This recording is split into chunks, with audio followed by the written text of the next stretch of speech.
ভিডিওটি ভালো লাগলে অবশ্যই চ্যানেলটিকে সাবস্ক্রাইব করে পাশে থাকবেন। ঘন কুহেলির আস্তরণ ফুঁড়ে তীব্র আলোকের বিচ্ছুরণ ঘটিয়ে শৈলবক্ষ বিদীর্ণকারী সামরিক জিপখানি ধাবিত সম্মুখের অজ্ঞাত গন্তব্যে। গোধূলির সমাপ্তি ঘটিয়ে সাঁঝের আধার ঘনিয়ে এসেছে বহুক্ষণ। ঘটনাস্থলে থেকে বেশ খানিকটা দূরবর্তী নির্জন উপত্যকায় এসে গতিরোধ হলো গাড়িটির। পেছনের সিটে কায়রা তখন আড়ষ্ট হয়ে বসে আছে। মন আকাশের বিস্ময়ের মেঘ কাটতেই জমাট বেঁধেছে তপ্ত অভিমান। সেনা সদস্যদের সামনে দুর্জয় কেন ওভাবে গম্ভীর হয়ে রইল? কেন ওই লোকগুলোকে দুচ্ছত্র শাসন করল না, যারা ওর সাথে অযথা অসভ্যতা করছিল? এই ভেবে ও মুখ ঘুরিয়ে জানালার ওপারে আধারে ঢাকা পাইন বনের দিকে চেয়ে রইল। দুর্জয় লুকিং গ্লাসে পেছনে বসারত নিজ রমণীর পানে এক নজর চাইল। ওর ওষ্ঠাধরের কোণে ক্ষণিকের তরে অতি প্রচ্ছন্ন হাস্যরেখা ভাসমান হয়েই পরক্ষণ মিলিয়ে গেল। চালকের আসন হতে শরীরটা ঈষৎ ঘুরিয়ে নিচু ভরাট কণ্ঠে বলল, সামনে এসো কায়রা। অনর কায়রা অভিমানের তীব্রতায় মুখ ঘুরিয়ে নিল অন্যদিকে। দুর্জয় পরিহিত সানগ্লাসটা খুলে ড্যাশবোর্ডে রাখল। লুকিং গ্লাসে ক্ষণকাল কায়রার অবাধ্য অবয়ব নিরীক্ষণ করে অকম্পিত কণ্ঠে শুধালো, আসবে তুমি নাকি নামতে হবে আমাকে? কায়রা প্রচ্ছন্ন জেদ দেখিয়ে নীরব থাকাকালীন দুর্জয় নিস্পৃহ গলায় বলল, ওকে ফাইন। পর মুহূর্তেই গাড়ি হতে নেমে এলো দুর্জয়। দ্রুত কদমে পেছনে এসে এক হ্যাঁচকায় খুলল পেছনের রুদ্ধদ্বার। ঘটনার আকস্মিকতায় হতবম্ব কায়রার বোধ উদয়ের পূর্বলগ্নেই দুর্জয় ওর এক হাত চেপে সোজা টেনে বাইরের দিকে নিয়ে এলো। অতঃপর কায়রার সুঢৌল কোমর চেপে এক চিলতে পেঁজা তুলোর ন্যায় শূন্যে তুলে সামনে এনে নিজের পাশের সিটটাতে বসিয়ে দিল ওকে। কায়রা রুদ্ধশ্বাসে দুর্জয়ের সুঠামো কাঁধ আঁকড়ে ধরেছিল, ব্যাকুল চোখে চেয়েছিল প্রিয় পুরুষের শানিত মুখশ্রীর পানে। দুর্জয় দরজায় সশব্দে লক এঁটে দিয়ে নিজে চালকের আসনে বসে এক হাত বাড়িয়ে আলতো করে কায়রার সিটবেল্টটা টেনে নিয়ে লক করে দিল। কায়রার তপ্ত নিঃশ্বাস ওর গাল ছুঁয়ে যেতেই দুর্জয় ঈষৎ ঝুঁকে নিচু গাঢ় কণ্ঠে বলল, আমার সাথে অভিমান করার আগে প্রপার জায়গায় বসতে হয় মিসেস আহসান। আগে নিজের অধিকার রক্ষা করতে শেখো। নিশ্চুপ কায়রার মুখে কথা ফুটল এবার। ক্ষোভে অভিমানে ফেটে পড়ে ও বলল, অধিকার? কিসের অধিকার? হ্যাঁ, আপনার ওই অফিসাররা আমার সাথে অত অভদ্রতা করল, আর আপনি উল্টো আমাকেই কালপ্রিট বানিয়ে গাড়িতে তুলে নিলেন। How could you do this major? Durjoy চালকের আসনে বসে জিপের ইঞ্জিন স্টার্ট দিয়ে সুদৃঢ় এক হাতে স্টিয়ারিং ধরে কায়রার দিকে ক্ষণিকের তরে তপ্ত দৃষ্টি হানল। ওরা স্পট ক্লিয়ার করছিল কায়রা। অন ডিউটি কোনো সোলজার, কিন্তু তোমার পার্সোনাল আইডেন্টিটি চেনে না। মানে আপনার ওই কাঠখোট্টা রুলসের চেয়ে কি আমার রেসপেক্ট বড় নয়? দুর্জয় গাড়িটি পাহাড়ের এক নির্জন ভিউ পয়েন্টে এনে থামালো। ইঞ্জিন বন্ধ করে সম্পূর্ণ ঘুরে বসলো কায়রার দিকে। কায়রার দু গালে নিজের বিশাল দুটি হাত রেখে বৃদ্ধাঙ্গুলি দিয়ে চোখের কার্নিশে জমে থাকা উষ্টুকো অনাটুকু মুছে দিয়ে প্রজ্ঞাপূর্ণ ভরাট কণ্ঠে বলল, আমার কাছে তোমার প্রতিটি নিঃশ্বাসের ভ্যালু অনেক বেশি। My treasure. But army rules আর ডিসিপ্লিন কিন্তু সবার জন্য সেম। পুরাতন অভ্যাসের জের ধরে ওষ্ঠাধর কামড়ে অনাগত অশ্রু সংবরণের চেষ্টা করল কায়রা। এই কাঠখোট্টা মানব কিছুতেই বোঝে না তাকে। এখানেও নিয়ম শৃঙ্খলা দেখাচ্ছে। নাক টেনে ও বলল, আপনি কি আসলেও আমাকে ভালোবাসেন না? কি হতো আমার হয়ে একটুখানি কথা বললে? খুব বেশি ক্ষতি হয়ে যেত কি? চঞ্চল হরিণীর শিশুসুলভ আবদারে সে যে ভালোবাসার কাঙাল, সবটা যত্নে মুড়িয়ে থাকা আবেগী ফুল তা মুহূর্তেই উপলব্ধি করে ললাটের কুঞ্চন রেখা শিথিল হয় দুর্জয়ের। ক্ষুরধার চাহনি মোলায়েম হলো নিমেষেই। আলতো স্পর্শে আবেগীকে নিজের প্রশস্ত বক্ষপিঞ্জরে টেনে আবদ্ধ করে তার শুভ্র ললাটে পুরু ঠোঁট ছুঁয়ে দিল।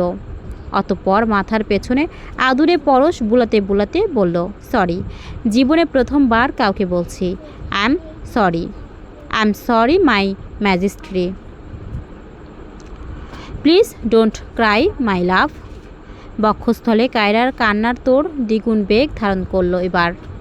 হয়তো অন্যদের কাছে এটা নিছক আবেগ কিংবা বড্ড বাচ্চা সুলভ আচরণ, অথচ চিরন্তন সত্য এটাই যে ছোটবেলা থেকে অপার স্নেহে বড় হওয়া মেয়েটা সামান্যতম মন খারাপ কিংবা আঘাত পেলেই প্রিয়জনের বুকে আঁকড়ে কান্না জুড়তে ভালোবাসে। দুর্জয় ওর অভিযোগ মাথা পেতে মেনে নিল। ক্ষণকাল নীরবতা পালন শেষে কায়রা মাথা তুলতে যেতেই দুর্জয় বাহু ডোরে ওকে আরও নিবিড়ভাবে পেঁচিয়ে ভরাট কণ্ঠে আক্ষেপের সুরে বলল, কি বাচ্চা কাচ্চা বিয়ে করলাম? আমার মতো মানুষও নাকি এত হেতুহীন কান্নার মোকাবেলা করতে হিমশিম খাচ্ছে? কায়রা মুখ তুলল। চঞ্চল চক্ষু সরাসরি নিবদ্ধ করল অতুল কৃষ্ণনেত্রে। ক্ষুদ্র দৃষ্টি হেনে বলল, আপনি আসলেও ভীষণ ভীষণ ভীষণ বাজে লোক। আদর যত্নের বালাই নাই ভিতরে কোনো। কথাটা মুখ ফসকে বেরোতে না বেরোতেই খপ করে ধরে বসল দুর্জয়। এত যত্নেও মন ভরে না? আরও আদর চাই? কায়রা নতশির দুলিয়ে লাজুক ভঙ্গির প্রকাশ করতেই দুর্জয় মৃদু পাকা হাসে গভীর স্বরে বলল, প্রয়োজনের অতিরিক্ত কোনো কিছুই ভালো নাই। আর দুর্জয় আহসানের আদর তো একদমই নয়। গূঢ় অর্থ বোধগম্য হতেই মুখশ্রী মুহূর্তেই লজ্জায় আরুণবর্ণ ধারণ করল কায়রার। চঞ্চল নয়ন দুটি নত করে ও দ্রুত ক্ষিপ্র গতিতে দুর্জয়ের প্রশস্ত বক্ষপিঞ্জরে মুখ লুকালো। দুর্জয় কায়রার অবাধ্য নরম চুলে আঙুল চালিয়ে মৃদু হাসল, গাম্ভীর্যপূর্ণ কণ্ঠে শুধালো, বাই দ্য ওয়ে, হঠাৎ পাহাড়ে কি মনে করে? কায়রা দুর্জয়ের বুকের উপর মাথা রেখে মৃদু স্বরে বলল, আসলে ভার্সিটির ইকোসিস্টেমের একটা অ্যাসাইনমেন্ট ছিল, প্র্যাকটিক্যাল ফিল্ড ওয়ার্ক করতে। শিথিল ভ্রুযুগল কুঁচকে গেল মুহূর্তেই। কালকেই ঘোষিত হবে আগামী দুদিন পার্বত্য এলাকায় জারিকৃত রেড অ্যালার্ট। এমন সময়ে কায়রার উপস্থিতি কাম্য নয় কিছুতেই। তবে সেটা বলার জন্য বর্তমান সময়কে মোটেও উপযুক্ত মনে হলো না দুর্জয়ের। আপাতত এখান থেকে যেতে হবে, তাই মনোভাব নিজের মধ্যে চেপেই ও শুধালো, কোথায় উঠেছ? কায়রা ওর বুক থেকে সামান্য মুখ তুলে আলতো স্বরে বলল, মিলনছড়ি হিলসাইড রিসোর্টে। ওকে। দুর্জয় গাড়ি ঘুরিয়ে কাঙ্ক্ষিত গন্তব্যে মোড় নিতেই কায়রা নিজেকে সামলে সামান্য সরে বসল। অতঃপর মাথা রাখল দুর্জয়ের প্রশস্ত কাঁধে। আরে সাবধানে। প্রচণ্ড অসতর্ক পদক্ষেপে সম্মুখে পা বাড়ানোর দরুন হুমড়ি খেয়ে পড়তে গেলেই এক প্রকার ওকে আঁকড়ে ধরল অজ্ঞাত পুরুষ।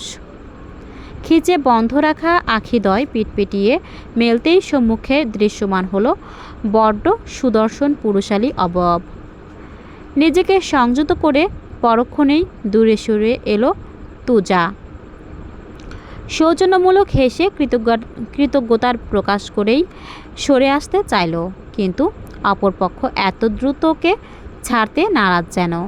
কথোপকথন আর একটু বাড়াতে সে শুধালো, নামটা? তুজা সম্মুখে অগ্রসর হয়েছে সবে। ভেসে আসা কণ্ঠে ঘাড় ঘুরিয়ে লোকটার পানে চেয়েও বলল, আমার? জি, এখানে তো আর কাউকে দেখছি না। তুজা আয়নাথ। Nice name. জি, ধন্যবাদ। তুজা পুনরায় পা বাড়াতেই তরুণটি চটজলদি ওর সামনে এসে একটু হেসে বলল, আরে চলে যাচ্ছেন কেন? আমার নাম শুনবেন না? যাই হোক, আমি ফারহান। আপনিও কি ফ্রেন্ডদের সাথে এসেছেন? আমরাও একদল ফ্রেন্ডস ঢাকার থেকে ট্রাভেল করতে এসেছি। ফারহানের প্রকাণ্ড বাচালতায় তুজা বিরক্ত মনে ঈষৎ ভ্রু কুঁচকে তাকাতেই পাশ থেকে ভেসে এলো এক অনমনীয় শীতল পুরুষালী কণ্ঠস্বর। তুজা। কণ্ঠটি কর্ণকুহরে পৌঁছানো মাত্রই তুজার মলিন মুখশ্রী মুহূর্তে এক চিলতে প্রফুল্ল হাসিতে ভরে উঠল। চকিতে পেছনে ফিরে তাকাতেই দেখল অনতি দূরে পকেটে হাত পুরে দাঁড়িয়ে আছে ইভান। তবে দৃষ্টিটা বর্তমানে প্রচণ্ড কঠিন, ওই কংক্রিটের মতো। ইভানকে এতদিন পর চেঁচে কথা বলতে দেখে তুজার মনটা যে আনন্দে উদ্বেলিত হয়েছে তা ওর মুখাবয়বেই স্পষ্ট। ইভান ধীর পায়ে এগিয়ে এলো ওদের সন্নিকটে। ফারহানের দিকে এক পলক কড়া দৃষ্টি হেনে তুজাকে উদ্দেশ্য করে গম্ভীর কণ্ঠে বলল, রুমের দিকে চল, সবাই তোকে ডাকছে, দেরি হচ্ছে। তারপর ফারহানের দিকে ফিরে বরফ শীতল স্বরে যোগ করল, thanks for the help bro. ও পাহাড়ে অন্ধকারে একা মুভ করতে একটু নার্ভাস ফিল করে। I think now I can take care of her. আপনার আর কষ্ট করতে হবে না। ফারহান ইভানের রূঢ় মনোভাব ও তুজার বদলানো চাহনি অনুধাবন করে হাত তুলে পিছু হটে মৃদু হাসল, আরে no problem, see you again Tuja. Farhan প্রাঙ্গণ ছেড়ে চলে যেতেই তুজা এক চিলতে মিষ্টি হাসে ইভানের গম্ভীর আবহাওয়ার পানে চেয়ে বলল, কখন এলি? মাত্রই। রাশভারী কণ্ঠে অতি সংক্ষেপে জবাব সেরেই লম্বা কদমে সম্মুখে এগিয়ে গেল ও। তবে তুজা এবার আর সুযোগ ছাড়ল না। আশপাশটা আপাতত ফাঁকা হয়ে আছে। দৃষ্টি ঘুরিয়েও শূন্যতায় ঠাহর হলো। কটেজ অবধি পৌঁছাতে এখনও মিনিট চারেক লাগবেই। তাই সুযোগের সদ্ব্যবহার করে ও ডেকে উঠল, এই দাঁড়া। থামল না ইভান। পূর্বের ন্যায় পদক্ষেপ বজায় রেখে এগিয়ে যেতেই তুজা ক্ষুণ্ণ মেজাজে প্রায় চিৎকার করে উঠল, ইভান! নিঃশব্দ পরিবেশে চিৎকারটা স্বাভাবিকের চেয়েও বেশ জোরালো হয়ে ছড়িয়ে পড়ল। ইভান ঘাড় ঘুরিয়ে চাইতেই তুজা জলদি পদে এগিয়ে গিয়ে ইভানের সমান্তরালে দাঁড়িয়ে বলল, কি হয়েছে ভাই? ওই দিন জাস্ট ফান করে বলেছিলাম, আর এমনিতেও আমার বিয়েতে তোকে চিফ গেস্ট হিসেবে দাওয়াত করব। ওকে? রাগ পড়েছে এবার? সামান্য একটা জিনিস নিয়ে রাগ করে বসে থাকে ছাগল। ইভানের অভিব্যক্তি বোঝা গেল না। হিমশীতল দৃষ্টি হেনে ও শুধু বলল, ফান? যে সম্পর্কটা তোর কাছে জাস্ট একটা ফান, সেটার এক্সপ্লেনেশন দিতে এসে নিজের টাইম ওয়েস্ট করিস না তুজা।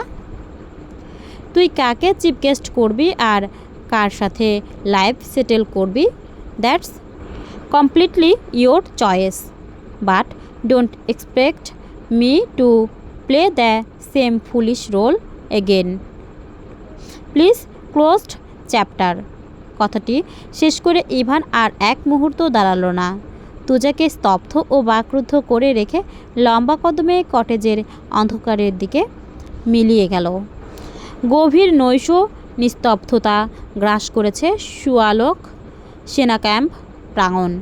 ক্ষণকাল পূর্বেই হেডকোয়ার্টার্স হতে প্রাপ্ত এক জরুরি বার্তার পর পুরো ব্যাটালিয়নে তুমুল তৎপরতা ছেয়ে গিয়েছে। শত্রুপক্ষ কোনোভাবে ইন্টেলিজেন্সের সিক্রেট অপারেশনের আভাস পেয়ে গেছে। ফলশ্রুতিতে নির্ধারিত সময়ের পূর্বেই বর্ডার ক্রস করে আন্তর্জাতিক মানব পাচারকারী ও অস্ত্র চোরাচালানকারী গ্যাংটি বর্ডার পার হয়ে পালিয়ে যাওয়ার তোড়জোড় করছে। ব্যাটালিয়ন কন্ট্রোল রুমের আবহাওয়া আজ অন্যান্য দিনের তুলনায় একটু বেশিই বৈরী। প্রকাণ্ড কাঠের টেবিলের ওপর বিছানো স্যাটেলাইট ম্যাপের সামনে গম্ভীর মুখে দাঁড়িয়ে আছেন battalion commander lieutenant colonel Redwan Chowdhury. পাশে সুগঠিত কমব্যাট গিয়ারে সজ্জিত major Durjoy Ahsan. Special force ব্যাটালিয়নের ক্যাপ্টেন ফাহিম রেজা এবং বর্ডার গার্ড বাংলাদেশের বিজিবি স্থানীয় sector commander lieutenant colonel Tanvir Hasan. Lieutenant colonel Redwan Chowdhury টেবিলের ওপর দুই হাত রেখে গম্ভীর কণ্ঠে বললেন, লেটেস্ট ইন্টেলিজেন্স অ্যালার্ট অনুযায়ী লিডার কালানাগ তার মূল নেটওয়ার্ক নিয়ে থানচি আর রুমার মধ্যবর্তী সাঙ্গু নদীর জঙ্গল রুট ব্যবহার করে সীমান্ত পার হওয়ার ট্রাই করছে। We have no time. সূর্য ওঠার আগেই অপারেশন এক্সিকিউট করতে হবে। দুর্জয় প্রখর দৃষ্টি মেলে ম্যাপের পাহাড়ি ট্রেলগুলো পর্যবেক্ষণ করে ধাতব স্বরে বলল, স্যার, নদীপথ আর মেইন বর্ডার ক্রসিং ট্রেলগুলো বিজিবির পেট্রোলিং টিম অলরেডি সিকিউর করেছে। ওরা নদী পার হওয়ার ট্রাই করলে বিজিবির কর্ডনে ট্যাপড হবে। But there is a high risk. পাহাড়ের এই সিক্রেট রুটটা খুব ন্যারো। আমরা যদি টু অফেন্সিভ টিমে ডিভাইড হয়ে সারপ্রাইজ রেইড দিই তবেই ওদের একসাথে কর্নার করা possible. BGB officer lieutenant colonel Tanvir সম্মত হয়ে বললেন, রাইটলি সেড মেজর। আমাদের পেট্রোলিং ট্রুপস অলরেডি সাঙ্গু নদীর ডাউনে পজিশন নিয়েছে।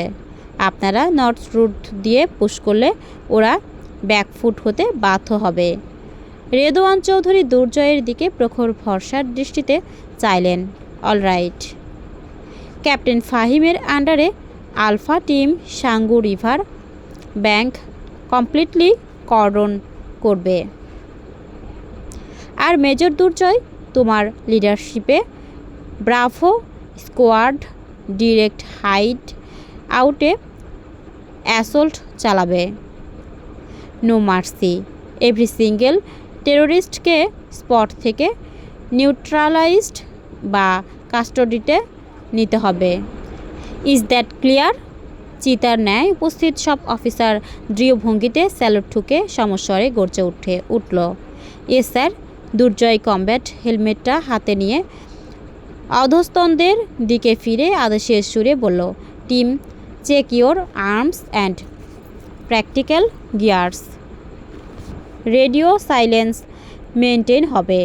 Night vision and suppressors on. Only precise fire. Let's move. পর মুহূর্তেই কালচে জলপাই রঙের 3টি মিলিটার ট্রুপ ক্যারিয়ার অতি নিঃশব্দে ক্যাম্পের তোরণ পেরিয়ে গহীন অরণ্যের রুট ধরে ধাবমান হলো। দেশপ্রেমী অকুতভয় সৈন্যদের নেতৃত্বে কিছুক্ষণের মাঝেই সংগঠিত হবে অতি বিপজ্জনক ও জীবনপণ মিশন। পাহাড়ি হিমেল হাওয়া ছুঁয়ে যাচ্ছে কক্ষের ভেতরটা। মধ্যরাতের টিকটিক ধ্বনি শ্রবণান্ত্রে প্রবল বেগে আঘাত হানতেই ত্রন্দা ছুটে গেল কায়রার। হঠাৎ এক অদ্ভুত ব্যাকুলতায় বক্ষপিঞ্জর কেঁপে উঠল ওর। এক অদৃশ্য অজানা আশঙ্কায় ভারী হয়ে এলো দম। ধীর পায়ে উঠে অজু সেরে এলো কায়রা। ইদানিং প্রিয়তম পুরুষের সুরক্ষার তাগিদে নিয়মিত তাহাজ্জুদের নামাজে দাঁড়ায় ও। একজন সৈনিকের সহধর্মিণী হওয়ার পথটা যে কত কঠিন, ভালোবাসার মানুষটিকে প্রতি মুহূর্তে স্রষ্টার দরবারে আমানত রেখে বাঁচতে হয় তা দুর্জয়ের জীবনে আসার পর থেকে একটু একটু করে উপলব্ধি করছে কায়রা। বিছানার পাশে সুদৃশ্য জায়নামাজটি বিছিয়ে 2 রাকাত নফল নামাজ আদায় করে সালাম ফেরালো ও ঠিক সেই মুহূর্তে পার্শ্ববর্তী মুঠোফোনটা মৃদু কম্পনে সজাগ হলো। কায়রা তড়িৎ গতিতে ফোনটি হাতে নিতেই ডিসপ্লেতে ভাসমান এক অতি ও সংক্ষিপ্ত বার্তায় সর্বাঙ্গে তীব্র ঝাঁকুনি অনুভব করল ও। প্রেরক মাই মেজর। বার্তাটায় বড্ড সংক্ষেপে লেখা, I am heading for a major tricky operation my love. Phone off থাকবে। টেক কেয়ার অফ ইউর সেলফ and be strong my majesty. বার্তাটি পাঠিয়েই দুর্জয় সংযোগ বিচ্ছিন্ন করে দিয়েছে। কায়রা ব্যাকুল হয়ে কয়েকবার রিপ্লাই পাঠালো, ডায়াল করলো ওর নম্বরে, কিন্তু অপর প্রান্ত কেবল নিথর নিস্তব্ধ। মুহূর্তেই চোখ ছাপিয়ে অশ্রুর অবাধ্য ঢল নামলো। বুকে হাত চেপে জায়নামাজে বসেই ফুপিয়ে কেঁদে উঠল।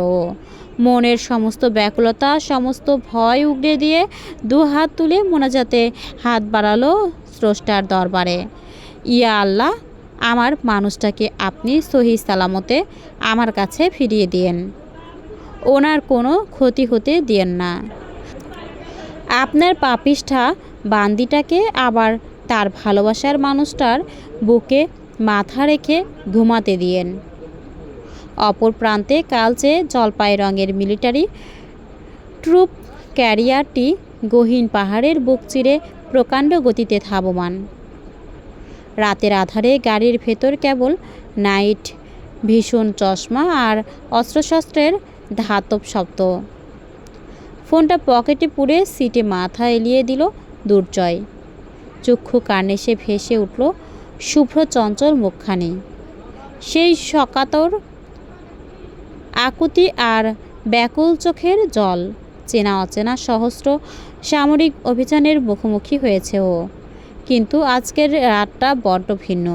সুদীর্ঘ সামরিক জীবনে এই প্রথমবার কোনো মিশনে যাওয়ার মুহূর্তে দুর্জয়ের ইস্পাত কঠিন হৃদয়ে এক প্রকাণ্ড পিছুটান মোচড় দিয়ে উঠছে।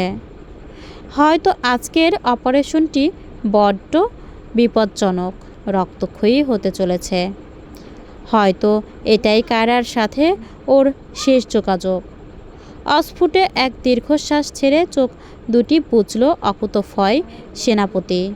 প্রিয়তমার স্মৃতি বুকে আঁকড়ে সমস্ত দ্বিধাদ্বন্দ্ব ঝেড়ে ফেলে নিজেকে প্রস্তুত করে নিল এক কঠিন জীবনপণ সমরের জন্য। ভিডিওটি কেমন লাগলো অবশ্যই কমেন্ট করে জানাবেন। ভালো লাগলে লাইক, কমেন্ট, শেয়ার এবং সাবস্ক্রাইব করে পাশে থাকবেন। ধন্যবাদ।